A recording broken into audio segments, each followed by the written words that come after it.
You're listening to Stephen Michaels. This is the Raiders Daily Podcast. How's it going, everyone? My name is Stephen Michaels. Welcome to the Raiders Daily Podcast. We will preview the Raiders versus the Bears this Sunday. Big game for the Raiders after they're coming off a big loss against the Chargers. The only reason why it's big, because it was a divisional rival game. It would have been a big win for the Raiders. Now, I would not hit the panic button, because that would be stupid. It's only one game. The Raiders obviously were not going, they weren't going undefeated, obviously. But me, being me, I always expect to win. So anytime the Raiders lose, I'm not happy, because I expect winning. Nonetheless, it's just one game, and the Raiders are 3-1, so that's good news. Now they got the Chicago Bears coming up, and the Raiders are going to have their hands full. Now they got some good news with the injuries for the Bears. Akeem Hicks, he won't be playing in this game. He's hurt. The Bears have a lot of guys that are banged up. Khalil Mack is even banged up, but he's going to play. This is going to be a huge game for the Raiders. They have to show everyone they can play 4 quarters of football against a good defense. Their offensive line, as you know, is a circus right now. They've been mixing and matching. By the way, they've been doing this since last week, just to let everyone know. This isn't something that just happened. And the reason why they're doing it, they're not saying it's because Alex Leatherwood's play at right tackle. They are saying it's because the guards aren't very good, and Alex Leatherwood would be a lot better in the middle right now because the guards are so bad than he would be at right tackle, because Brandon Parker is just going to waste. So put Brandon Parker at right tackle, move Alex Leatherwood inside. They're not giving up on Leatherwood at right tackle. They're not. But for now, they might be, because their guards do suck. And Alex Leatherwood, by the way, he has sucked. He hasn't been great at all. But the Raiders are not saying that, just to let you guys know. So that offensive line, though, they need to hold up, because they are not creating any gaps for the running game at all. And it's terrible. You have to have a run game to be successful in the NFL, especially when you're playing against a good defense. The Raiders better establish a run game against the Bears, because the Bears are going to be coming after Derek Carr. Khalil Mack is going to want to get after Derek Carr. He's going to want to embarrass Jon Gruden. This is the Gruden-Mack Bowl Part 2. And guess what? Gruden's been preparing for Chicago for 2 weeks. So I think this whole offensive line mess they have, I think it's been planned, to be honest with you. I think Jon Gruden has been planning on doing this for the last 2 weeks. Knowing the guards haven't been good, knowing Leatherwood really hasn't been good at right tackle. Brandon Parker looked good last time he had to play right tackle. Put him there, put Leatherwood in the middle. Maybe it creates some kind of, bigger impact so the Raiders can have a run game. And obviously they're going to chip block Mack pretty much the entire game. But before we even get to that game, we need to talk about the biggest story of the day right now. And that is Jon Gruden and his email from 2011. It is insane, and the media, of course, is eating it up. The Athletic, which Tim Kwame, is that how you say his name, is the editor. He hates the Raiders. We all know that. He can't stand the Raiders. He's a prick. He's a douchebag. He loves this, by the way. He is enjoying every second of it, and don't think he isn't. So they're going to be posting all about it. All of these websites are going to be all over this thing. Now let's have real talk here, okay? Real talk. For those who can't handle that, just stop listening. This email was from 2011. Jon Gruden was not even employed by the NFL then. He worked at ESPN for Monday Night Football. So, and this DeMar Smith, who is the executive director of NFL Players Association, guess what? Just on October 6th, there was a report out from ESPN saying that this guy's job is in jeopardy, okay? They held a vote It was split at 7-7. It's not looking good for his career. His job status right now is in the hands of the NFLPA's 32-team player representatives. They have a conference call scheduled for Friday. So we don't know what's going to happen with that. It was this Friday, I believe, today. So kind of interesting, right? This report comes out, and then he has a call today, and all of a sudden, boom, the email comes out about this guy, Jon Gruden, saying something, a racist trope, they called it. Said something, he has, let me quote it, so it's accurate here. Even though he called him dumb Morris Smith has lips the size of Michelin tires.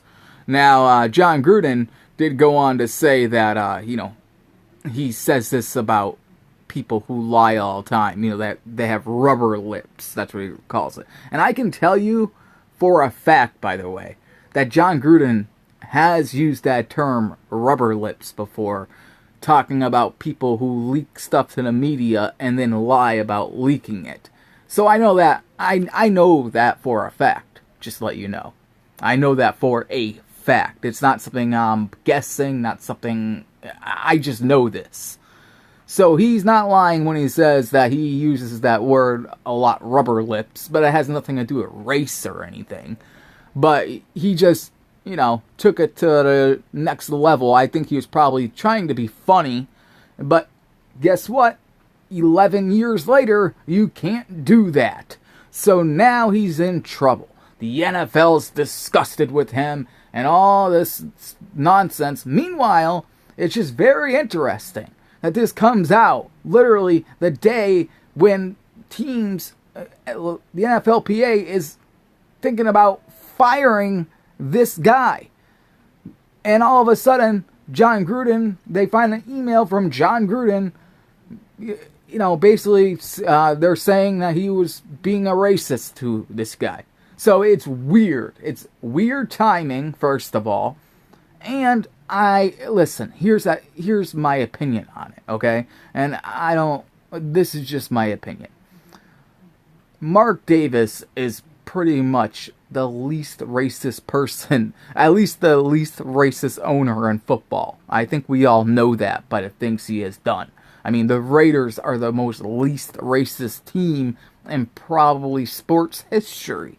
Going back to Al Davis hiring the first Mexican head coach, first black head coach, you name it, they've done everything. So I'm pretty sure Mark Davis, who knows Jon Gruden very, very well, and would know if he was a racist, would not go hire Jon Gruden. It wouldn't happen. So I don't believe Jon Gruden's a racist. I think Jon Gruden was making a joke. I think Jon Gruden was sticking up for Gene Upshaw at the time in 2011 because, obviously he's a Raider, and Jon Gruden liked him a lot. He liked Upshaw a lot, and he didn't like this new guy coming in. He thought the NFL was getting soft and all this stuff. So, yeah, maybe he shouldn't have said it, but it doesn't mean he's a racist. And Jon Gruden, by the way, his comment was, I don't think he's dumb. I don't think he's a liar. I don't have a racial bone in my body, and I've proven that for 58 years. So that's what Jon Gruden said about it. And he said, I was upset. I used a horrible way of explaining it. That's pretty much accurate. Obviously, it wasn't a good way of explaining what he was trying to say in an email. But also, on a side note, Jon Gruden was writing emails 11 years ago. So, at least he's not, he knows how to write an email.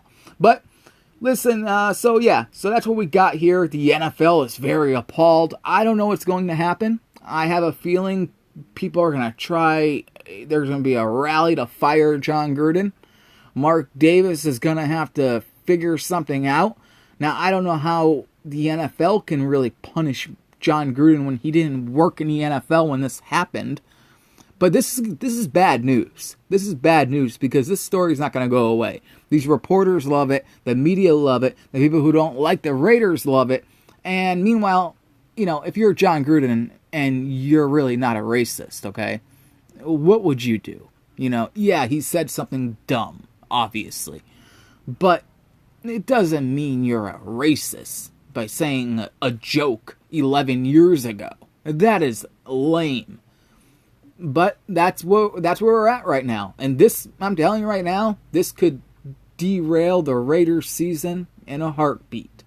If something bad happens, what if the NFL and all these groups are forcing Mark Davis to fire Jon Gruden? There's no coach in place, and you damn well know when a coach gets fired during the season's pretty much over. I mean, it could happen. It could happen. I hope Mark Davis does not do that right now. The Raiders are 3-1. They're looking pretty good this season, despite some problems we'll go over. But they're looking pretty good. So it would be terrible if that happened. And I gotta say, I'm gonna take Jon Gruden's side on this. I don't think he should have said that in an email, but I don't think Jon Gruden was thinking about that when he said it. I don't think he was thinking 11 years later, this is going to come back and bite me in my ass. I think he just wrote something really quick and probably thought it was funny or he just doesn't like this guy, like I said, because he likes Upshaw so much. But either way, this is going to cause problems for the Raiders. But it's just, like I said, the timing, or this dude's just about to get fired, right? And they're about to take a vote to fire this guy. All of a sudden, this comes out. The timing is weird. That is just too much of a coincidence for me. I'm sorry, it is. So anyways, with that being said, that's really all my thoughts on it. I think it's bullshit. But only way I can, 11 years later, guy wasn't even working in the NFL, sticking up for his buddy, and he thinks this dude was a liar. So that's the way he talks, the way Jon Gruden talks. It's Jon Gruden. Don't you think, this guy's been coaching forever, right? Don't you think if he was a racist, there would be players that have coached under Jon Gruden? Jon Gruden can be a big asshole, right? Don't you think someone would have said something by now, like, oh yeah, he's a racist. Now, we know how these things go. Now that this story has come out, I wouldn't be shocked if you hear about some guy who was on a practice squad for the Tampa Bay Bucks, back in the day, come out to get publicity and say, yeah, Jon Gruden was racist. That wouldn't shock me at all. And if that starts happening, I have a feeling Jon Gruden will get fired. I really do. If there's an avalanche from this, if people start taking advantage of it and start, coming out and saying these lies, which we know that they will be lies, because why wouldn't you have said this earlier? You know what I mean? So if people start piling on and Jon Gruden gets fired, the season's over for the Raiders. Just letting you know. And it's a shame. It's a shame. All over 11-year-old email. And like I said, the Raiders are a team that are not a racist team. There is no way in hell. There's no way in hell a player would not have come out by now and called Jon Gruden a racist. So I don't buy any of this stuff. I just think Jon Gruden said something stupid, basically, while he was not employed by the NFL. Therefore, is it really much of a story? Not really. Not really. Look at these owners in the NFL. I guarantee you, 80% of the owners in the NFL are probably racist. I guarantee it. But I know one who's not, and that's Mark Davis. So I trust Mark Davis's judgment when it comes to, who's a racist and who's not. And I don't think he would have hired Jon Gruden if he even thought he was a racist. So now, with that being said, I wasted 14 minutes on this dumb stuff. So let's talk about this big game coming up. The Chicago Bears versus the Las Vegas Raiders. This game will be in Vegas. Like I said, Raiders coming off a devastating loss. The Bears coming off a dominating victory against the Lions. But during that game against the Lions, the Bears lost David Montgomery, their running back. That's good news for the Raiders because that guy balled out against the Lions. I mean, he went over 100 yards. The Lions could not stop him at all. They had no answers for Montgomery, but he will not be playing in this game. So that's good news. Justin Fields will be the quarterback for Chicago Bears in this game. So the Raiders defense, they gotta be on alert here. This is a guy who does scramble with the ball. He also does a lot of play action and throws it deep. The one guy, if I'm the Raiders, that I am worried about, besides, Allen Robinson, who's really good, is Marnell Mooney. This guy is very fast and gets up the field very fast. And remember, the Raiders are banged up in the secondary. Damon Arnett, he's out of the game. Trayvon Mullen, he will be out of this football game. Derek Carrier is also out of the game as well. Those guys will not be playing. So, in that secondary, you're going to have Amik Robertson, out there. He might be covering Mooney. He might be covering Robinson. And that's not a good matchup at all, by the way. That's not a good matchup at all. So, what do the Raiders have to do to win? It's very simple. First of all, I cannot let Justin Fields run all over them. That's a big thing. Don't let him scramble and run for 100 yards. They have to keep him contained, and they have to get after him. The Raiders' front four need to get after Justin Fields and hit him, hurry him, make him feel uncomfortable. If you do that, Justin Fields will throw bad passes, and maybe the Raiders' defense can create some turnovers and get some momentum. The Raiders also have to, like I said, protect Derek Carr in this game. But they have to do this early. They have to get off to a good start. They have not scored a point in the first quarter yet. They haven't scored a touchdown. They have to start out fast. In the first quarter in this game, they got to put up some points. In the second quarter, they got to put up some points. Third quarter, fourth quarter. You cannot be a competitive team. You can't call yourself a playoff team if you only play for one quarter. This team has to put it together all 4 quarters of offense. They have to put the pedal to the metal here, keep your foot on the gas, and keep scoring points. Because most of this is just, let me tell you something, last week against the Chargers, go back and look, the Raiders 3 and out. They go for it on 4th down, they fail, they don't get it. I mean, too many punts, way too many punts. They get down 21-0. Then all of a sudden, Derek Carr looks like Joe Montana for a quarter, and the Raiders almost make a comeback. I mean, this happens every week. But Derek Carr has to do what he does in the third quarter, and the first quarter, and the second quarter, and the third quarter, and the fourth quarter. If he could put it all together, that's the one big problem everyone has with Derek Carr, right? He's not consistent. If he can be consistent and play like he does in the third quarter and the first quarter, I mean, the Raiders' offense would probably be the best offense in the NFL. No one would be able to stop them. And it's not because the Raiders have a lack of weapons. The offensive line sucks, and the Raiders have no run game whatsoever. But, I mean, still, they're not doing anything on offense in the first quarter and in the first half. They're not doing anything. They're going 3 and out a lot. So, and Derek Carr has missed some guys who have been open, by the way. And that's why I was really against people, when the Raiders were 3-0, I've seen a lot of this on Twitter, Facebook, and social media. Derek Carr for MVP. Meanwhile, the Raiders were 3-0. They played 3 football games. And people were talking about MVP already. It's like they did not watch the last 2 seasons when the Raiders were 6-3 and collapsed and ended the season without a winning record. Don't be saying MVP after 3 games. That's stupid. Stop it. We need Derek Carr to play very good throughout the season, not just 3 games, and through 4 quarters. And that offensive line needs to get it together, because without a run game, guess what? The Raiders won't be going to the playoffs with no run game at all. So they need to fix that offensive line. Maybe this combination with Parker at right tackle and Alex Leatherwood playing at guard, maybe that's the right combination. It doesn't mean you have to just completely just, say, well, Alex Leatherwood's a bust. You don't have to say that. Not right now. Maybe he needs a year to play inside. Maybe you just do it for this game.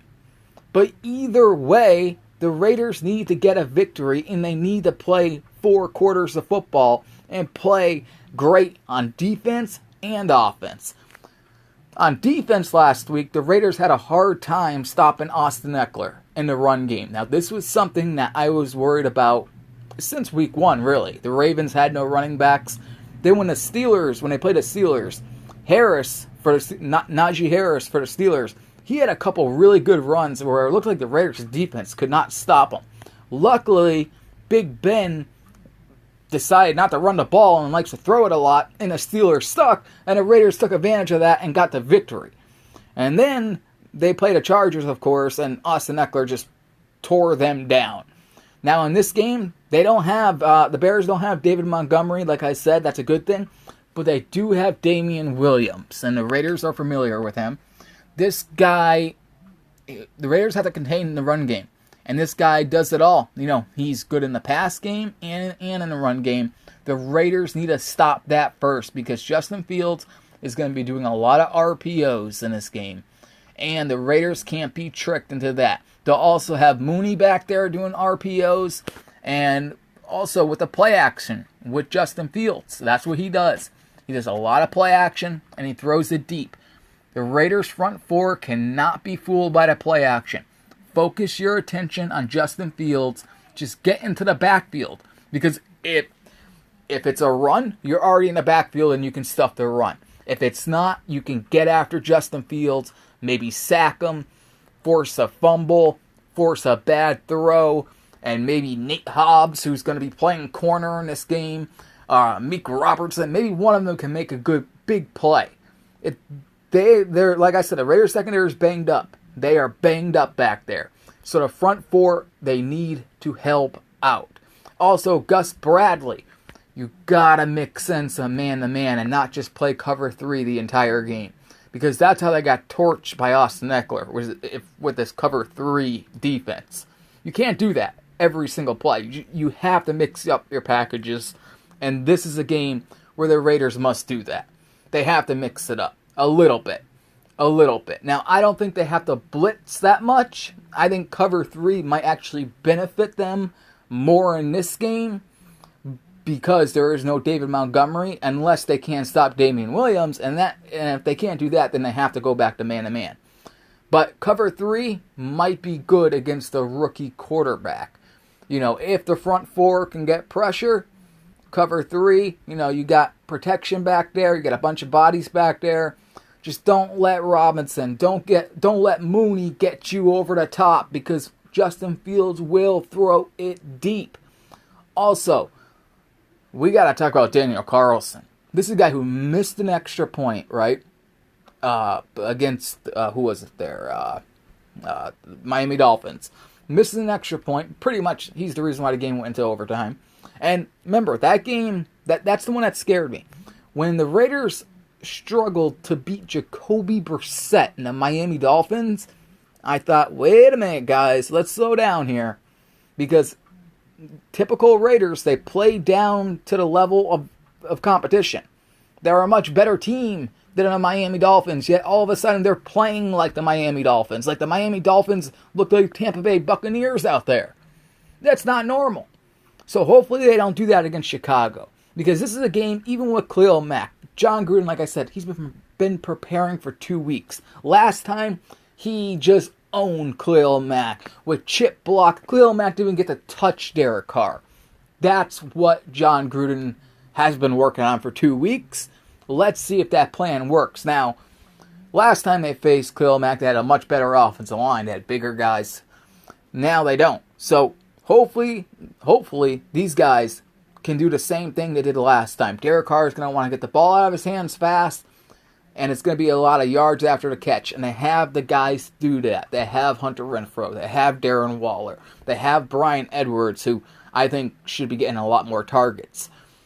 They have the guys to do that. If they can do that and score, and like I said, if this new created offensive line can open up gaps in the run game, Josh Jacobs, who looks like he's going to play in this game, maybe he can get it going. Josh Jacobs, it's time for him to get going.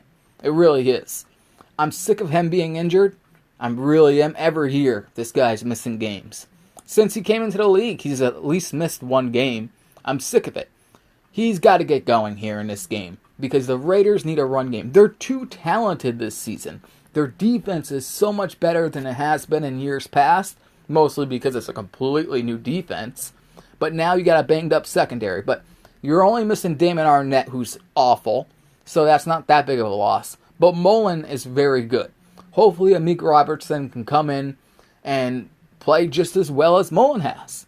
He's not the biggest guy in the world, Robertson, but still, hopefully he can come in and play just as good. Remember, the Raiders still have Casey Hayward, who's been playing fantastic, so that's going to help. Trayvon Moehrig, he's just a rookie. Really hasn't been tested that much this season, but still been playing very well. And you got Jonathan Abram. He's been banged up, but it looks like he's going to play in this game. It looks like it. You're going to want to send him on a couple blitzes, really to get after Justin Fields, make him uncomfortable. And Justin Fields, you got to watch out for his scrambling ability. Like I said, this guy will take off with his legs. He will do that to you. And you don't want to, if you have the Bears to a 3rd and 8, and you have everyone covered, Justin Fields has nowhere to throw the ball, you can't let Justin Fields pick up the first down with his legs. Or you can't give Justin Fields a first down with a holding penalty or something stupid like that, because that's what the Raiders do. The ref for this game, by the way, I don't know his name, but Jon Gruden has never won a game with this referee. I think he's like 0 for 8 or something like that. But I don't think that really means anything.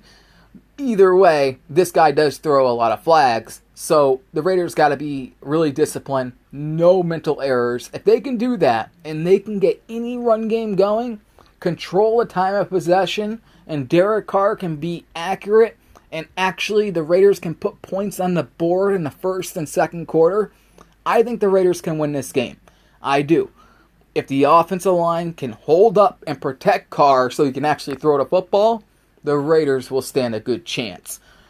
And I think, chip blocking Khalil Mack, just not letting Khalil Mack just destroy your offensive line. Because trust me, even though Khalil Mack is not 100%, and the Bears aren't going to have Hicks in this game, which is huge, Khalil Mack will be ready to go, and he is licking his chops, thinking, all right, I get to go up against Brandon Parker. He's going to be moving all around. He's going to want to ruin it. He wants to embarrass Jon Gruden because Khalil Mack is already embarrassed. He remembers that game when Gruden just whooped him and just took him out of the game. So this is Khalil Mack, this is like his Super Bowl. And Jon Gruden is thinking the same way because and think about it now, Jon Gruden even has more pressure on him because of this whole nonsense with the whole thing about the Smith there. So, he's got all this media attention on him about this story, about this racist trope. He has all that on him, plus this Khalil Mack thing, which the media still bring up, even though the trade seemed like it was 20 years ago, and the Raiders sucked with Khalil Mack. And guess what? They sucked without Khalil Mack, so it didn't really matter. They had saved a bunch of money, and luckily they did, because now they built a whole new defense, and they really needed to do that. So it doesn't really matter. Yes, Khalil Mack's an awesome player, but Jon Gruden was correct when he said, hey, listen, we had Khalil Mack here, and we suck. One guy is not going to make your defense, it's not going to bring you to a Super Bowl. J.J. Watt was one of the best defensive ends in the National Football League history, maybe, right? How many rings did the Texans win? 0. One guy does not make your entire defense. You need an offense, you need a defense, and you need a special teams. You need to play great in all 3 phases. And let me tell you something. Last week, Hunter Renfro's play on the fake punt the Chargers tried to do, not many players would ever be able to make that play. Hunter Renfrow is the most underrated slot wide receiver in the NFL. This guy is very, very good. He should get paid in the offseason just like Max Crosby. is going to get paid in the offseason. That guy, by the way, has to have a big game.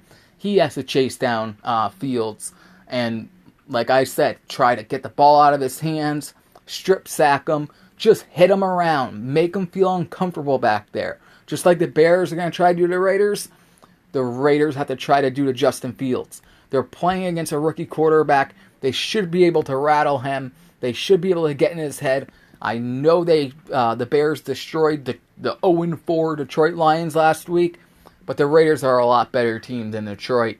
This game's going to be in Vegas, and I think the Raiders have a chip on their shoulder from losing last week. Jon Gruden's going to be a little bit more fired up, I think, with all this nonsense going on. He's going to want to win. He's going to want to stick it to the NFL with a big victory here. So, if I'm a gambling man, and I usually don't like to make predictions, but now, with all this, I'm picking the Raiders to win this game. I could be wrong. I mean, this could be the end of the Raiders, this whole story. It could end the Raiders.